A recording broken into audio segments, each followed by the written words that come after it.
Hello, hello. Thank you guys for tuning in today. We have a very, very special edition. I just arrived in Spain this morning for Capital Club. Super stoked to bring you guys some content from there. Have some awesome interviews lined up for you. It's gonna be an absolute blast. But today we have a very, very special guest and a good friend of mine. Never met him in real life, but I'm looking forward to one of these days. He has a really cool boutique agency that I'm really excited for you guys to hear about. That's something that'll be the most obviously applicable to you guys. But then he's really prevalent in the eCom world as well. He has a lot of incredible knowledge in that area, and then also in community building, personal brand, YouTube, you name it. He has really good experience and really fun things to tell. And then all together, he's just a really good human. So that's something that isn't super common and is very rare to find, especially in entrepreneurs. So I'm really excited for you guys to be able to hear his story, his background, where he came from, all the good stuff. If you guys have any questions along the way, you know how this works. Feel free to drop those in the chat along the way. I have some questions that I have lined up for him as well, so that we can get down to business and hear all the information about him. So without further ado, my man Arie, how are you doing? I'm good.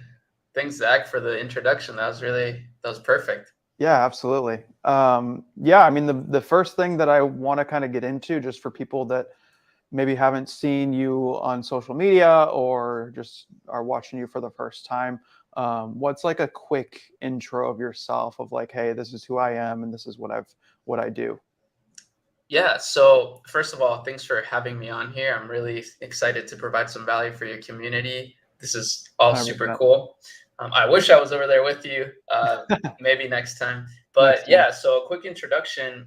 My name's Arie Scherson, and I've been in the e-commerce world primarily. So that's my skill set first and foremost is e-commerce, all things e-commerce and growth marketing, you could say, performance marketing. That's the main way that I've been able to grow my e-commerce brands. I started about 7 years ago now, so a long time ago.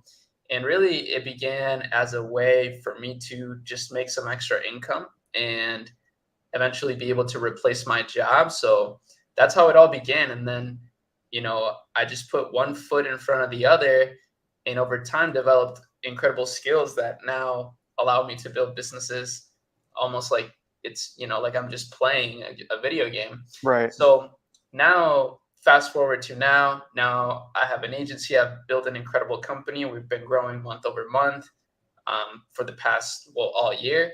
We have some of our own e-commerce brands that do 6 figures a month as well.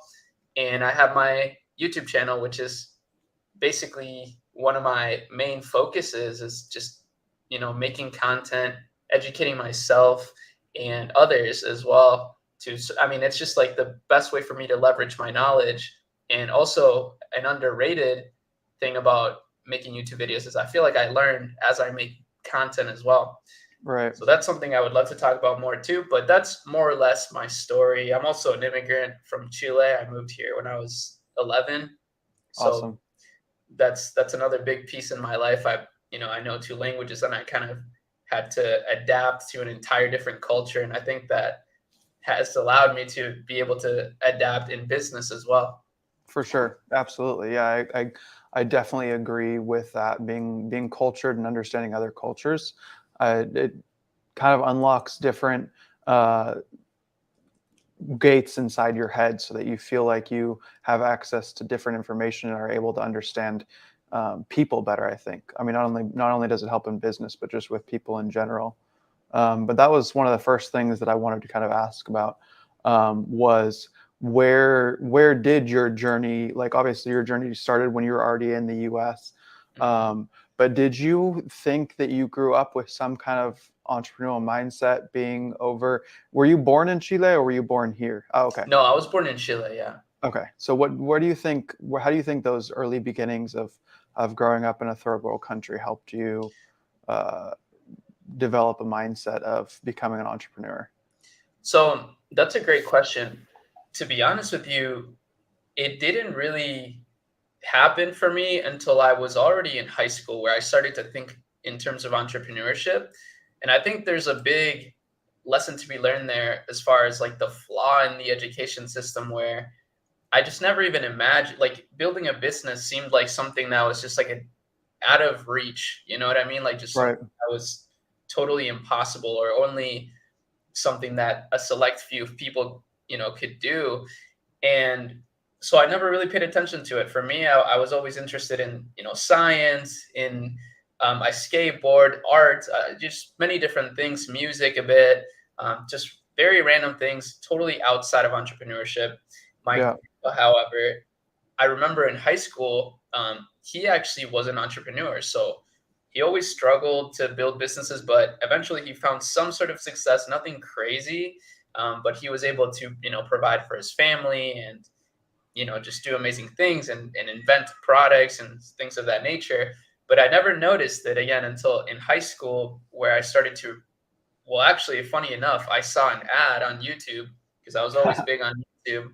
Literally, the Ty Lopez ad, him in his garage. That exact ad, bro. Like, That's hilarious. truly changed my life, to be honest with you, or the trajectory of my life, rather.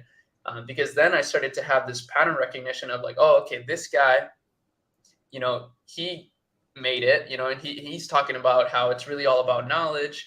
And then I started to think about my grandpa, and I was like, oh, wait, he has a business. So, like, it's not out of reach. Like, a business doesn't mean like necessarily $1 billion operation or something. Like, Right. it can just be something that provides for your family. So that's when it all kind of began. I will say one thing that I did have the mindset thing that did help me a lot with business, though, has was that I've always known, or like at least I've had an intuition about the concept of compound interest and how you can just get better at something if you just consistently work at it. Yeah. I used to always play video games like, World of Warcraft, for example, RuneScape, these like Yeah. MMORPGs where, literally if you just kill monsters and grind, you'll level up. Right. Um, and that, I think that always stuck with me, like ever since I was little. Like I knew that I could get really good at something, and I always believed in myself and my ability to learn. Yeah, that's for sure true. And you might not know the answer to this question, but I think it's something that I've found fascinating since I started my entrepreneurial journey, is that some of the people that I see that are the most successful, but also kind of have a correct mindset of like, this is I'm not just doing this because I want to get rich and whatever. Like they have a different kind of mindset of why they're doing it. And one of the things that I notice is that those people tend to be people that come from different countries, that are immigrants. And that's something that I don't know if you've noticed or if you think you have an answer of why that could be. But why do you think it is that people that come to the US from different countries, whether it's they're coming to look for opportunities and they're actually like coming like, hey, coming to work here, or they were Mhm. brought as a kid, or they just happened to come over here, didn't even come from a bad family, came Yeah. from money also, but just came over here. What is the thing that you think you noticed or that you think could be the reason of like why, generally speaking, entrepreneurs that are foreign, that are from different countries, not only have a good mindset about it of why they're doing it, but also there's so many people that are foreigners? That's a good question, honestly. I think I've noticed that personally, my answer to that would be that maybe you have a little bit of a, well, first of all, you probably value family Hmm. like a good amount, and you want to provide for your family. And then also, you know, another thing I would say is just you kind of have a chip on your shoulder a little bit. Like maybe you just want to like prove something that like you can become something of yourself, right? Because I think even with there's like a lot of foreigners that get really crazy jobs too, like really Right. high paying tech jobs. So maybe not always in entrepreneurship, but I think people have, yeah, like foreigners tend to have a chip on their shoulder where they just really want to prove their value in like society almost. Right. So I think that's probably a big part of it. But, also maybe like you were saying at the very beginning that growing up in a different culture or like understanding a different culture maybe allows you to be more adaptable. And maybe through that, like that skill alone just makes somebody more prone to like success in business, maybe something like that.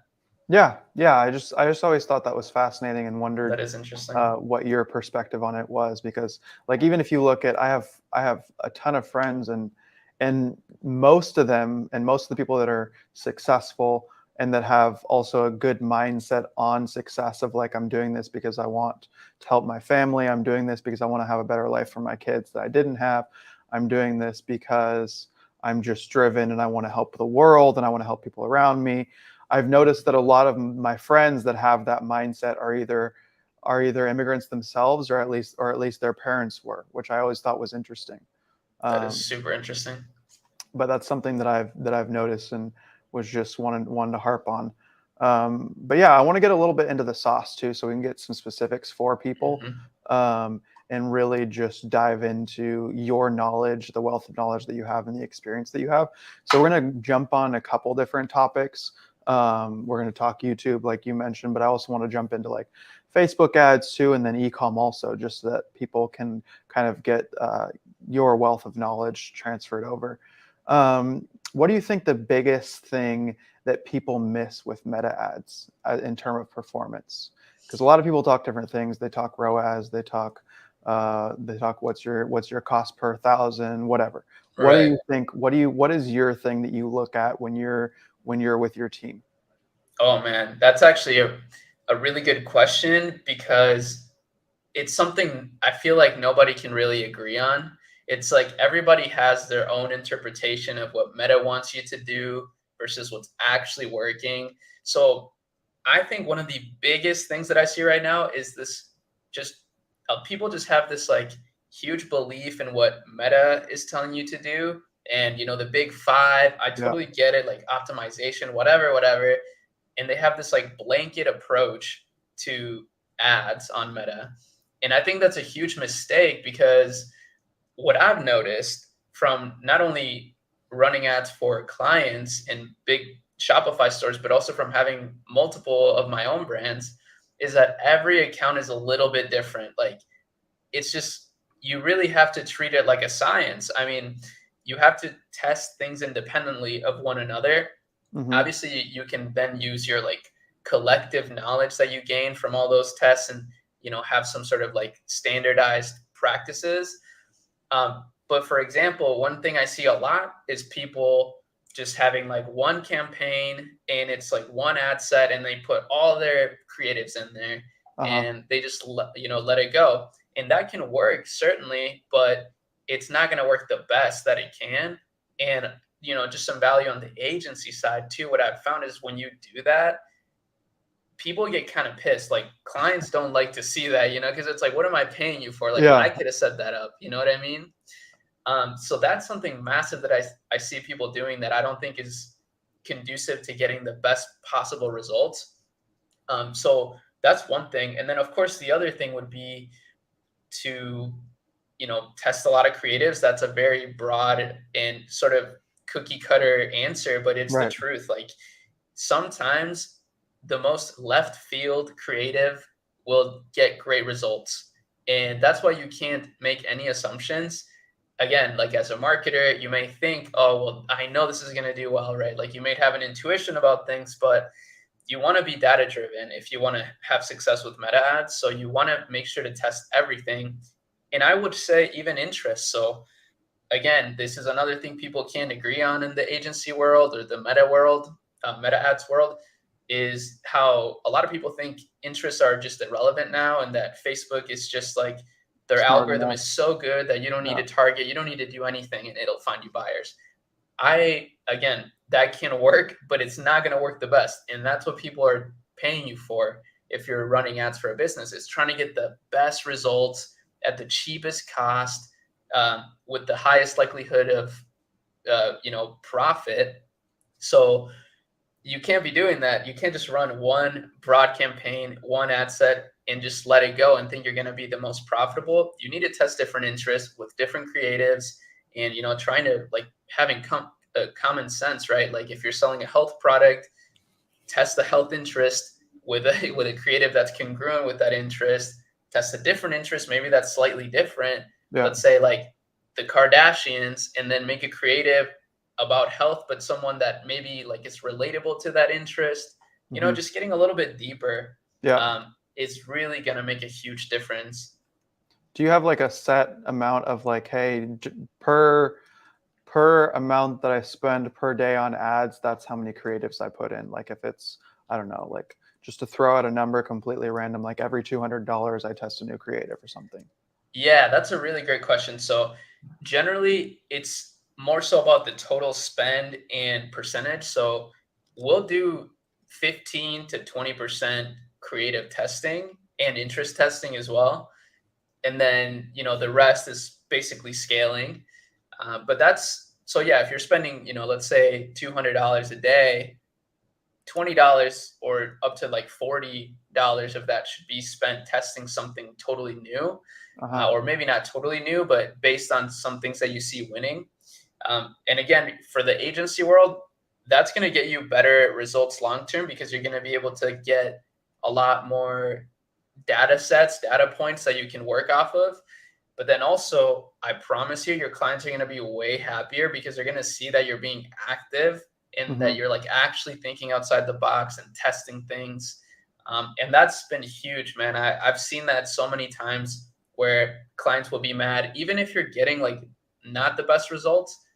They'll be happier if you're actually trying and putting in the work, because then they'll feel like, oh, well, I need to be putting in my side of the coin, right? I need to be putting in the work myself too, since they're doing that. But if you're being kind of lazy and just setting things up in a really, lazy way, even if that's the most optimal way, I don't think that you're going to get good feedback from your clients, and you'll probably end up getting dropped, because that's something anybody can do, is set up one ad set, one campaign, and done. Absolutely. Yeah. And then just switching gears a little bit, do you enjoy running your agency more, or do you enjoy building your own ecom brands more? That's a great question. So personally, I have everyone's different, but for me, I have a creative mind where I really just enjoy building things for the sake of building things. Um, so I personally have more fun, but this is my flaw though. I'll say this. My flaw is that I get really excited building something when it's new, but once it's running, I get kind of bored, and I kind of want to do the next thing. So that's why e-commerce is perfect for me in a way, because I can build a store. It can be sort of automated quickly, and I have a really lean approach with the way that I build stores right now. So I can kind of constantly be thinking about something to build.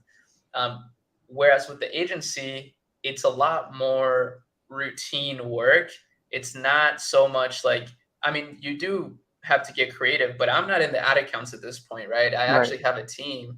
So I don't, if I get ideas about something, I'll share it with the team. But I'm not in there actually using my brain to try to think of new tests and etc. Though that is fun, it's not sustainable for me to do that long term. That takes a lot of time if you want to do it at a high level. So personally, I enjoy the e-commerce brands more, and also because you can literally go. This is why I think it's the perfect stack, though, an agency and e-com, because the agency is so consistent, right? Like you get the cash flow basically.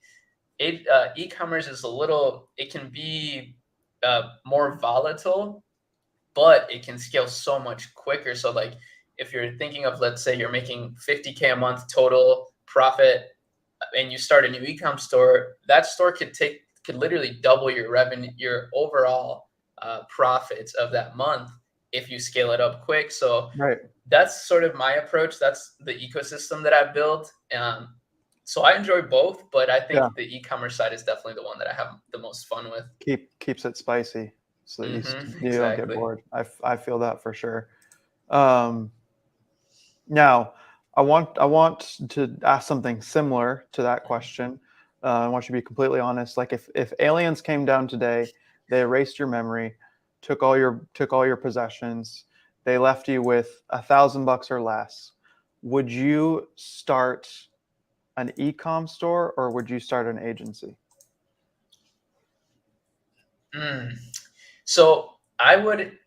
This is exactly what I would literally do the same thing that I'm doing right now, which is I would start an e-commerce store to build the skill of, like, the way that I would do it if I had like $1,000 is I would just find a product that I can make content for, let's say TikTok content, Yeah. and start making content for it, start making a few sales, kind of understanding what's actually converting. Uh-huh. And then I would just start hitting up brands and saying, hey, look, like, I'm making this get sales for free. Right. Like, I'll charge you $500 to $1,000, and I'll make a TikTok for your brand every single day, and then start scaling that up again. Because the thing about e-commerce that people don't understand, and I'm guilty of this myself when I got started, is that it requires cash flow. You Yeah. can't scale without cash flow. I mean, sure, you can scale with TikTok organic, that's true, but you'll need cash flow to order inventory, and then so you will need some cash flow. And obviously, let's say you have rent, you have you have Right. things that you need to pay for. I think having cash flow is a great way to sort of reduce your risk while still capitalizing on like the knowledge that you're gaining from it. Because I will say, working with clients that are doing bigger numbers than my stores, I mean, it's like a hack to me to be able Right. to get paid to learn from this brand. So I think that's like just a really clever approach that everybody should think about. I love the agency model, um, but the e-commerce model is just so good for building skills with zero risk. Like the thing about, if you lose a client, that can really hurt your like confidence, right? For sure. So to me, having the results on for your own store gives you extra confidence that you can provide value for people. So that's what I would do. Again, I would order a product.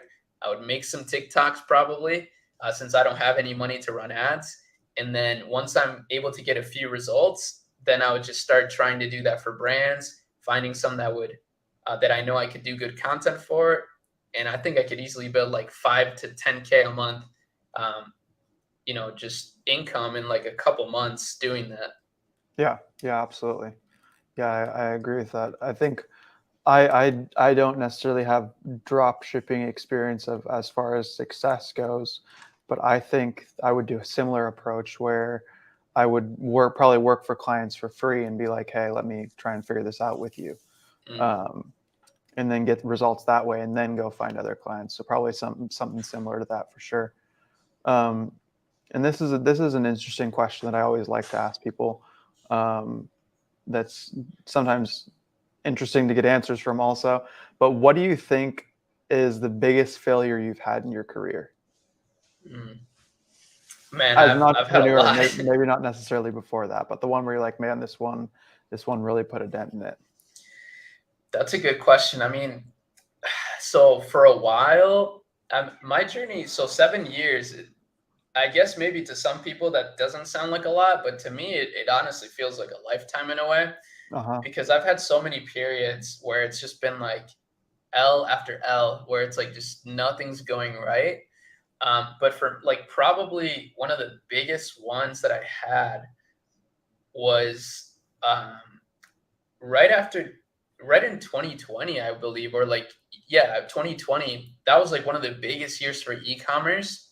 Hmm. And at the time, I was just so distracted with like, crypto things. And by Yeah. then, I had already built like a good stash of money, but I kind of just neglected cash flow. I was like, oh, like I'm good basically. Like I was just starting to chase money like really Uh-huh. hard at that point, and I didn't really see it. Obviously, I didn't see what was happening, but my cash flow kind of stopped. My stores started to sort of flop because I wasn't giving it the attention that they required. But I didn't have an agency back then. I didn't even consider it back then. I was like, I don't want to do that. I don't want to deal with clients. Like I felt like I was better than that almost. And I was just starting to chase money in these like stupid ways, trading NFTs. I mean, plenty of people made a lot of money doing that, but I was not one of them. I lost a ton of money doing that. Granted, I had some Bitcoin that I did pretty good on from like a long time ago, but again, it just wasn't sustainable for me at all.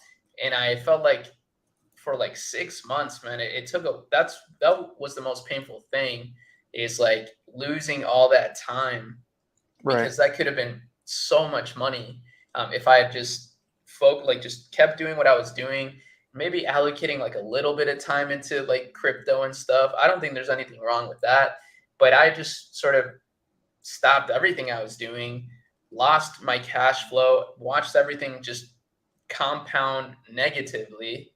And to top it all off, I ended up losing like all the NFT money, everything. So it was just like a bad period of time, man. Yeah, yeah, I definitely got distracted in that time too, so I feel that for sure. And just as you're mentioning, like you were saying that you've had a lot of L's kind of over and over again. What do you think the reason, or what do you think your biggest, or let's do top three. What do you think your top three reasons for not like quitting and throwing in the towel? Like, why do you do what you do? Mm. So one of them is I'm just obsessed with progress. Like I just love progressing. I love the grind of just getting better Yeah, at anything, really. Like that's why I'm glad that I found something that actually makes money that I can get better on, because I can get obsessed with anything. right. An instrument, a video game, right? Like I just love progressing.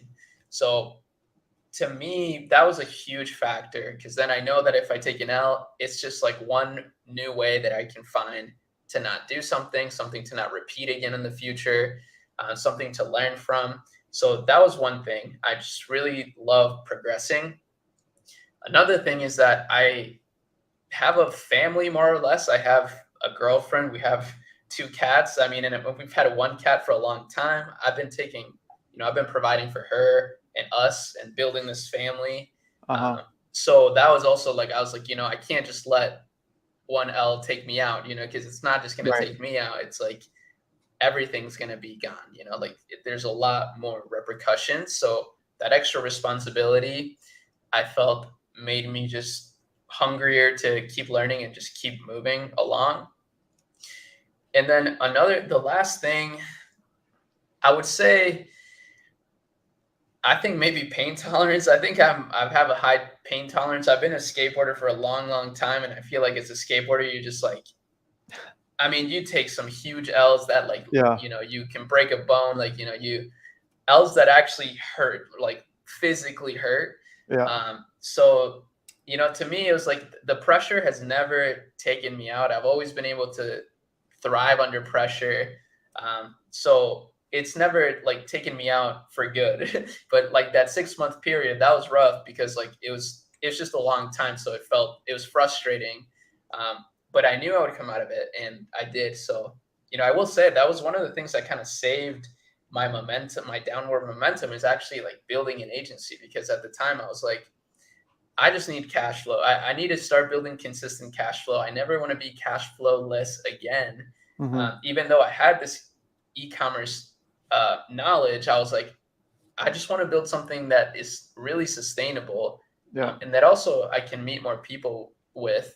Um, and it was just kind of the perfect storm. And then, yeah, those are the three things I would say. I like it. Very cool. We actually have a question here in the chat going back to the meta ads specifically. Awesome. They said, could you discuss funnel strategies in e-commerce business for paid meta ads? I saw some case studies in AdSpy where businesses lead to the information page where is no product price. Mm. I see what you mean. So more so like you're thinking about lead generation. So, you're collecting leads through that. I mean, I would literally follow the same thing that people do for e-commerce. So that's one thing that I think for agency owners is a bit of a hack as well, is that there is so much drop shipping and e-commerce content on YouTube that's like so detailed about running ads Yeah. And that is the exact strategies that you need to be using to get good results with lead generation. The only difference, of course, is you're not measuring cost per purchase, you're measuring cost per lead, right? Since you're, in this case, you're collecting leads, but it's the exact same framework. So, test interest, test, for example, if it's like a real estate agent, right? Test different homes, home interest, test different locations, maybe different states, maybe, Instagram versus just Facebook, test reels placements, try to get independent variables that are going to give you better results, and take them out of the broad ad sets and test them independently. Just do all these little tests, and you're going to get some like crazy good results per lead, cost per leads. As far as like the actual funnel side of it, that is probably a good service if you can offer like the ads and the funnel. We don't do that, but we always advise on like things that can be improved on the funnel side of things. Some things like you're saying are not having the price on there could be beneficial. Though I would argue that having the price, depending on what it is, of course, could give you a higher quality lead. So, maybe you get lower or like a more expensive cost per lead, but each lead converts at a higher percentage. So, these are again variables that you got to test. For my agency site, I don't have my price, for example, and it's not really for that reason. It's just because I don't know. I just like to keep it clean. Um, and I like to talk to the founders as well. We're pretty picky with who we work with, so it doesn't make sense to have it on there really. But for some things, it does. So I would say lead people to a landing page where you're collecting emails or something like that, maybe a VSL. So there's actual value that people can get as well by landing on that page. And for the strategy, keep it very simple. Test, let's say, start with like 10 different interests that are relevant to whatever it is you're running ads for at $10 a day each. So you're going to spend $100 a day and run that for a few days, see what the results are. And, then make decisions based on that. Let's say one ad set got you a cost per lead of like $5, which is really good in this case, right? Let's say that's a really good cost per lead. Then that works. So then you can scale that up either by just increasing the budget or duplicating it to a higher budget. Either can work depending on the account. I like to do duplicating into a higher budget these days. It seems to work quite well on most accounts. And, then just continuing to test, right? Testing more interest relevant to that one that worked. And, doing this over and over, and you'll get a good feedback loop that, will keep your clients happy and will get you really good results. Yeah, for sure. Absolutely. Let's transition to a little bit of drop shipping sauce too, for those that are interested in that. What do you think is one of the most important aspects of drop shipping success? Do you think it's product selection or the marketing specifically? It's a mix, but absolutely, product is probably more important. Like just knowing that there's demand behind a product, I think is really, really important for success. And it's a big issue that I think people have, and I've had before. It still happens sometimes where you just, you're kind of emotional about a product. Maybe you think this is just like a genius idea. It's just perfect, but you have no data to back that up, right? Like maybe, right, you don't have any data to back it up. You just like the product. You think it's cool, right? That's a recipe for disaster usually. I'm not saying it can't work, but it's basically like finding a needle in a haystack. Whereas if you take a more data-driven approach, you find things that are working out there and maybe finding things. So I have a criteria basically where I want to find things that are working, where I know there's demand. I have data to back that up, and where I see there's room for improvement. So once you get into the e-commerce world, you'll find that a lot of brands are getting really massive success that are really shitty. Like they're just so bad. Their landing page is terrible. Their ads are horrible. So that's basically the opportunity that you need to pursue, is finding something that you already see is working. So somebody did the hard work of finding the thing that works, but they're just doing it in a really unoptimized way, right? Like you could do it better. And of course, you don't know how to do that until you put in the reps, right? But at this point, for me, I'm able to easily recognize when somebody's doing something and it's just not the best that it can be. So to me, that's a huge opportunity to capitalize on. And I think that's really generally what business is all about, is like capitalizing on these small inefficiencies. It doesn't, Yeah. sometimes people think you have to have the craziest idea, right? Even with a meta ads agency, you think that everybody does it. So like it's, you can't build one, but it's, Yeah. you just need to do things a little bit better than the competition. And you can build a massive and successful business off of that. Yeah, 100%. Yeah, I saw that in the agency world too. That was kind of the reason that I got into SEO specifically, is because I saw all these different agencies. A lot of them were outsourcing to India. They had terrible websites. They looked tacky. I was just like most of this branding is terrible. Like I just have to come in with good branding, and I'm already doing better, right? Um, Exactly.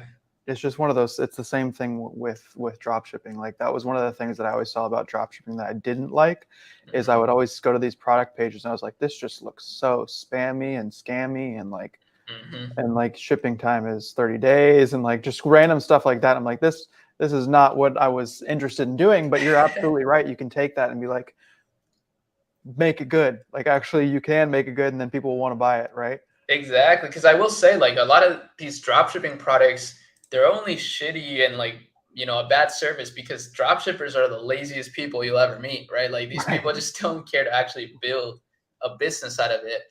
But on my channel, what I like to do a lot on YouTube is I study big Shopify stores that are actually brands, like Yeah, $1 million a month brands. So I try to get inspired by the real businesses, and then finding this, then competing with the lazy dropshippers is super easy. And the products that they choose are good. Like they yeah, actually do help people. People love them. But people just hate their service. And, for a lot of products, they are really low quality, but you can easily negotiate with suppliers and, talk to manufacturers and improve product quality. Like have them send you pictures of them producing the product. Like it's really not hard. It just takes that little bit of extra effort, yeah. and that's what people are not willing to do. But that's what presents a huge opportunity. 100%. Yeah, I feel like that's the same in all business for sure. Facts. And you mentioned your YouTube. You're at over 100,000 subscribers now, Hmm. somewhere around there. Has your YouTube presence helped you acquire more clients for your agency, or what is the content that you focus on the most there? Yeah. So definitely, I definitely think it has. But it's not just the YouTube content. I will say though, I've been making content for a super long time. So a lot of people know me by now in the e-commerce world. Um, so it does have an impact, right? Even if they're not necessarily saying that it does. A lot of people, a lot of clients that I talk to will say at some point, like, "Hey, I've seen your videos." Yeah, So we're already a little bit more connected in some way. It kind of for sure. adds some comfort, I guess, right? Yeah, Where some they know rapport. me, they know that I put myself out there. So that adds trust.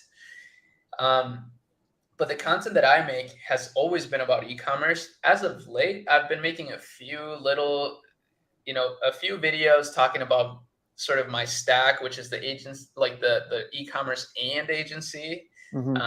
which of course a lot of people probably don't like. They don't like that approach because it's not as focused, but it works for me. So I've been making a few videos about that, but it's still primarily e-commerce and sharing my e-commerce journey, but also studying big brands. So that's been a huge part of my content for the past couple of years. We're starting to shift gears a little more now towards more tutorial stuff.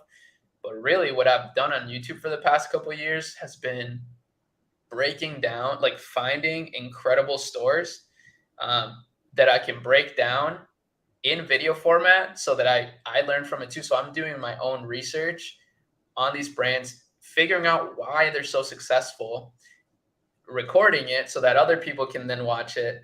And then the goal, which to be honest with you, it still hasn't happened yet.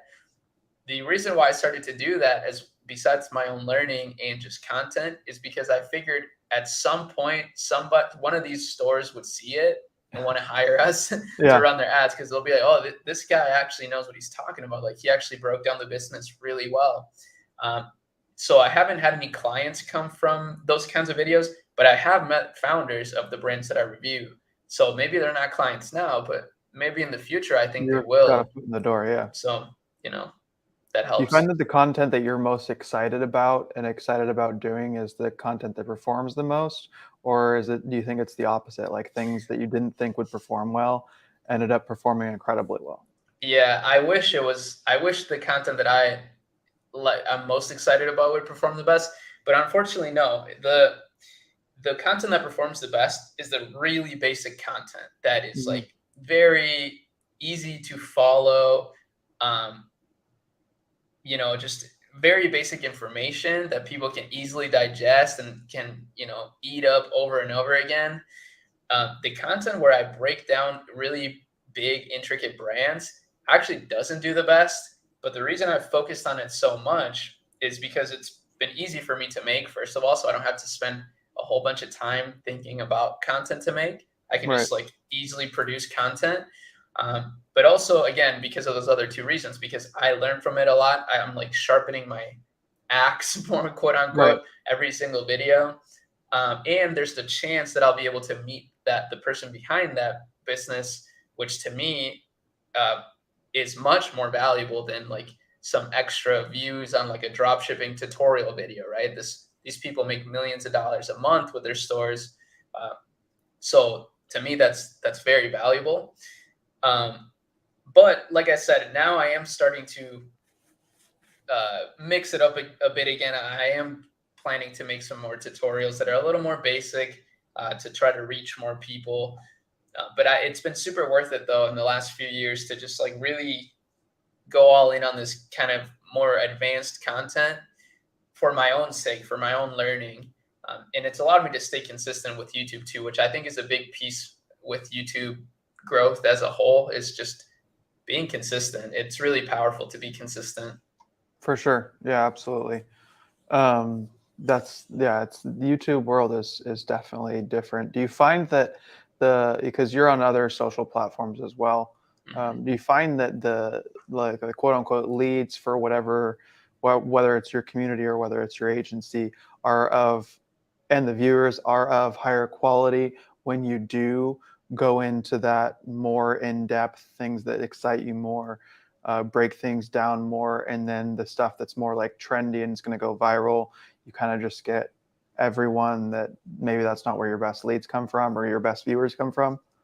Absolutely. Yeah, absolutely. So exactly. I don't get basically any relevant leads from the drop shipping like tutorial videos. Though now I've built a community where I can kind of send people that way, which Yeah. is something clever as well that agency owners can maybe jot down, is that, um, obviously you can't help everybody, right, Right. with your agency service. But I think it's a good idea to build something where you can still send the leads that you get, right? Because I don't want to have anything go to waste, any lead that I get go to waste. So, on my 100%. type form, I'll probably 95% of those leads are people making $0 a month or like $1,000 a month. So these people I can't really service because we charge money for our services, Right. and it just doesn't really make sense for them to do that. So this community is perfect for them, where I can actually teach them how to find products, how to actually build the business without me doing the work, or my team doing the work. It's been really good to do that. But unfortunately, yeah, the high level content doesn't bring in, or that's the content that brings in the most relevant leads. And not just on YouTube though, even on TikTok, I do kind of the same thing. I've been recycling the ideas from YouTube where I break down a store like Uh-huh. intricately. I'll do the same thing on TikTok, but in like a 1 minute format. I'll find a Right. store that does like 1 million a month. I'll record it. I'll like break it down in a quick video. And I've actually gotten good leads from that alone, just on TikTok and Instagram.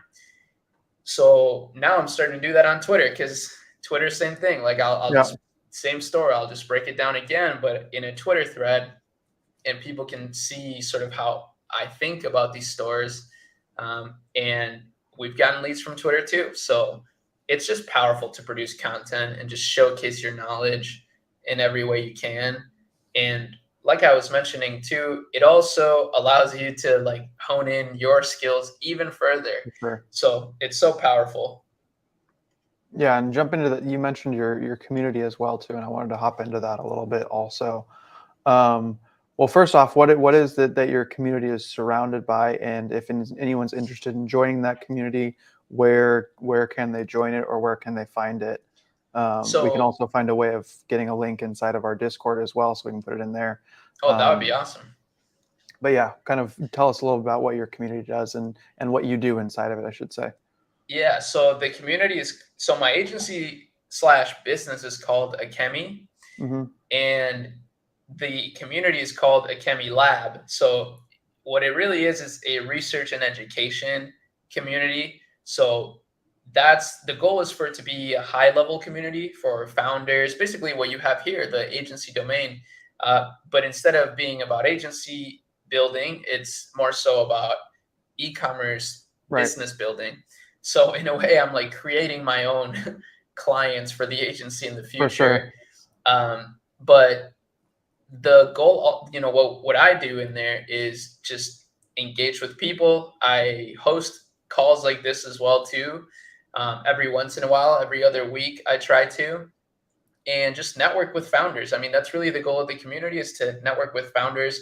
But I've added a cool spin to it, and this was my idea for the community, and what I love most about it, besides the network and like connections that I build, is it's also a research center. So a big part of our agency service, or something that helps us do a better job, is doing a lot of research on what's working, like just taking a really data driven approach in like the whole market, right? Like what's going on in the market, what are some ads that are popping off that I think our clients can replicate, or Yeah, that we could replicate. So we have a research team in the community that is constantly doing research on the latest products, the latest ads, just the latest trends overall, even stock trends. Like one of my researchers is super passionate about investing, and I like investing as well. So he does a lot of trend reporting and research on stocks and things of that nature, and technology. So that's the other component, which is my favorite, because now there's like an extra incentive for me to engage in there, not just to like hang out with the community, which I love, but also to go over the research, and see what I can learn and what things I can pick up from it. yeah, So that's why it's called the Akemi Lab, because it's really a research center. And ultimately, the way I view the agency is like a science. It's like a mix of science and art, but mostly science, because you're right. it's all about testing and figuring out where the best results are coming from. Um, but yeah, that's the whole premise of the Akemi Lab, and it's not like a huge community. It's actually pretty private. It's that's the aim though, is for it to be like high level, Right. and for it to be for the data to be really premium and only accessible to the people that are willing to pay for it and that value it a lot, just like I do. And obviously, it costs money to get this data, so it's Right. not. It makes sense for me to charge for it, but it's been incredible. It's a really cool community to send people to that can't work with us. Hmm. Um, and I'm really excited to continue to grow it and build partnerships, for example, with you guys, and just in general. Just the more awesome entrepreneurs that are in there, the better. Right. Yeah, absolutely. And one of the things that you said, I think, is a gem that people need to pay attention to. Of where you said one of the reasons that I have my community is because it's also creating my clients. And I think that's a very, very important thing to do, because I think a lot of people, they, especially if they're running lead generation to their agency, either through ads or through organic social media or through cold email or whatever, however they're going about getting leads, people that aren't qualified leads, they kind of just like toss, right? And then they're just like gone. And especially if you're running ads, one of the things that you learn, and one of the skills that you learn when you're selling like a course or selling a mentorship or a training program or something like that, you learn that you need to at least have something that covers at least your ad spend, right? And I took that to heart when I was building my agency, and I was like, okay, well, that's, if they do that for courses, why don't we do that for agencies too, instead of just throwing them away and being like, sorry, I can't work with you. And so I think it's very fascinating that you have a community for that very reason, not only to build up your clients and to help them actually grow, but it's also because you just don't want to lose those people and don't want to lose that revenue that could easily be added onto your stack every month, even if it's not a new client. And Exactly. that's something that we chose to do with a course, where we actually sell an SEO course to people that can't afford us.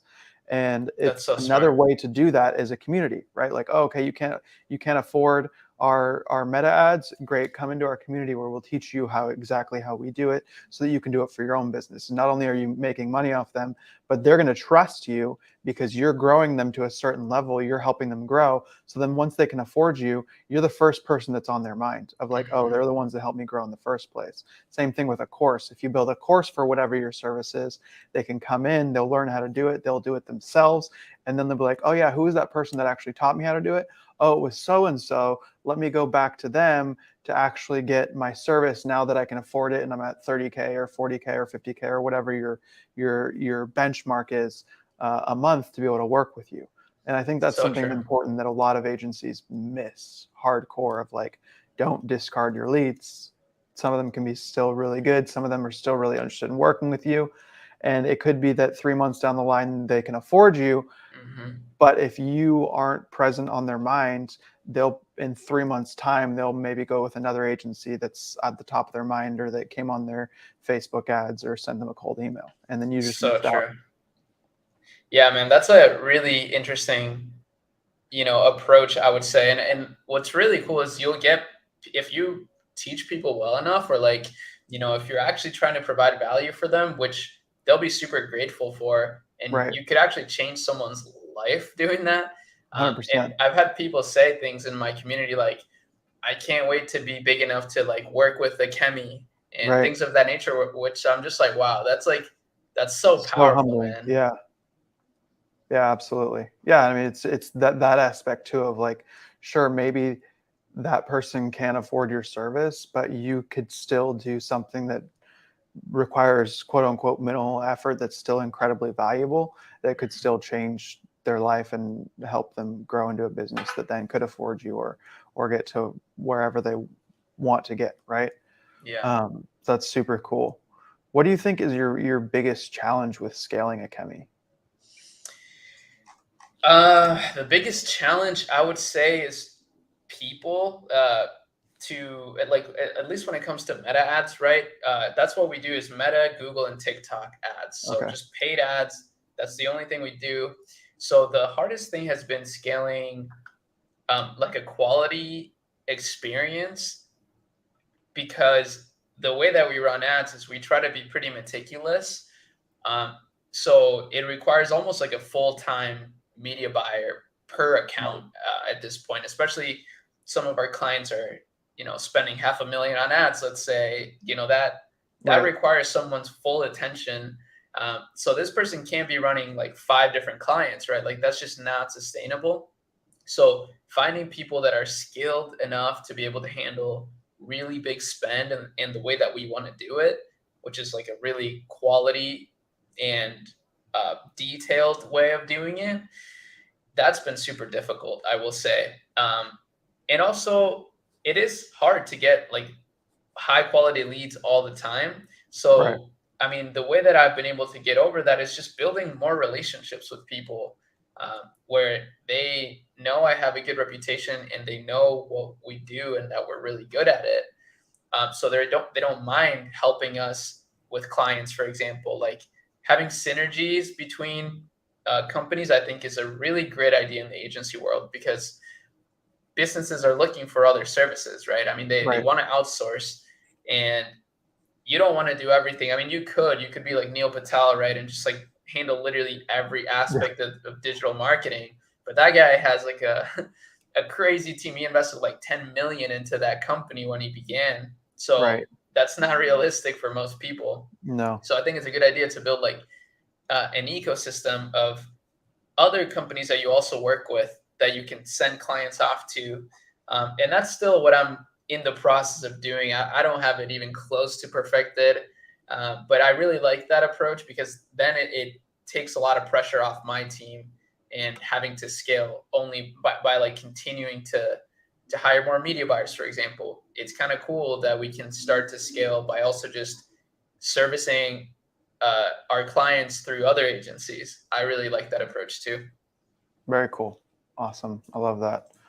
Um, well, we're coming up at that hour mark. One of the things that I wanted to give you a chance to do is kind of just plug yourself a little bit for people that are interested in following you on socials. Maybe it's a ecom founder that's watching this that might want to work with you and you run their ads, or someone that wants to be inside your community. Where can they find you, and what's the best place to get access to all of those different features? Yeah. So on Twitter, my name is Arie, ARIE underscore Scherson, SCHERSON. And then on every other social media, it's just look up that name and you'll find me. It's a pretty unique name. So just look that up. You'll find me on Instagram, YouTube, TikTok, and my link in bio is basically where you can find all those things. My agency, the Ecommerce agency, the Ecommerce lab, uh, and then our e-commerce brand is called Ecommerce Supply, because it's, we have physical products. Yeah.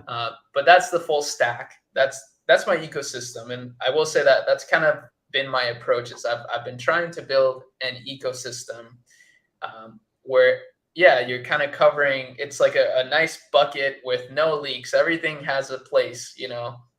Um, but yeah, that's basically it. And I would love to meet anybody who's wanting to connect. And I really appreciate you having me on here, man. I love what you're building. I love what you're preaching about on your stories. I love how you're connecting with all these people. I mean, you're in Capital Club Spain right now, which is so cool. I Yeah. wish I could have gone.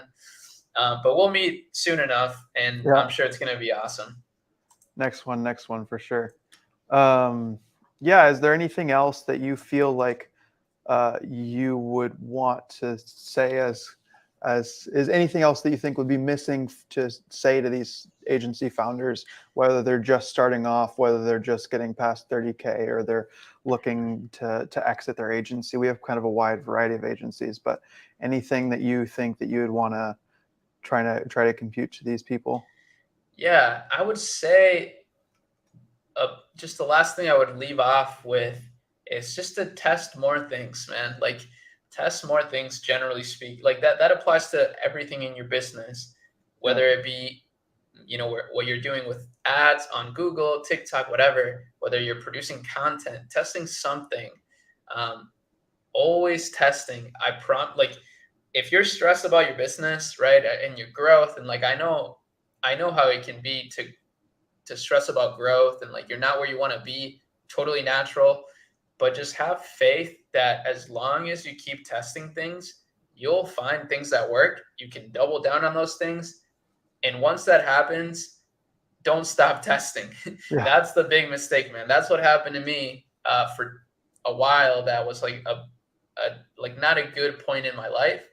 I kind of stopped testing things and doubling down on the things that were working. And I would just say you can have faith in that process of testing things, whether it be, a new way to reach out to a client, a new content style that maybe you didn't think about, a new ad that you hadn't thought about before, just something new. It's really going to pay off in the long run, because you're going to just have so much time in the field, so much data to work with to make better decisions. And that's something that can give you some relief. Just stay consistent, test a lot, never stop testing. And that's Yeah. it. Yeah. Something that worked last month could not work this month, you know, and So then it true. could work the month after that. It's a Exactly. crazy So world. that's why testing is so important, man. It's just like being adaptable. Like you got to be able to adapt to everything, and the only way to do that is by continuously testing. 100%. Awesome, my man. Well, Ari, thank you so much for your time. I appreciate you coming out. Of It course, was man. great having you. Hopefully we can have you again sometime in the next few months or so. Yeah. But really appreciate you coming out. If there's anything we can collab on, I'm sure we'll get that set up so Awesome. these agency owners can get some value from you also. Go follow him, look up his socials, watch his YouTube. He has some incredible content, really incredible mindset, and values as well, which is great to find in entrepreneurs for sure. But once again, really appreciate your time, my man. Thanks for coming out. Likewise. All right. Talk soon. Peace out. Bye bye. All right, guys, that concludes our second to last interview for this month. Thanks for coming out. Really appreciate it. As I mentioned, we are in Spain right now, and it is nighttime. About to go get some dinner because it's 10 p.m. and that's when you eat dinner in Spain. We're going to have some exclusive Capital Club interviews, going to interview some incredibly interesting people. We have about 100 members that are coming to Capital Club this year. I'll be speaking there as well, but really looking forward to bringing you some cool content from there. All of that will be put inside of our Discord. For that, unfortunately, it will only be for our paid members. If you haven't joined our Discord yet, it's completely free. All of this content that we're doing, all the resources that we release are completely free. There are only a few things occasionally that we kind of unlock for the paid side of the Discord. But anyone that would like to get any of the things that Ari mentioned as well, we will get those added into the Discord as well. Come into the chat, pop in your questions. We'd love to talk to you. My team is there answering questions. I am there answering questions on a daily basis, and really looking to be able to connect with you and being able to network with more and more agency founders to see how we can help each other grow, help each other scale, and accomplish the goals that we want to accomplish in our agencies. That's what the agency domain is all about. There's no egos. Everything's left behind. And it's just being able to provide value to each other, networking, and moving forward. Really appreciate you guys for coming out, and I will see you guys on the next one. Many of you will watch this, and very few of you will apply this.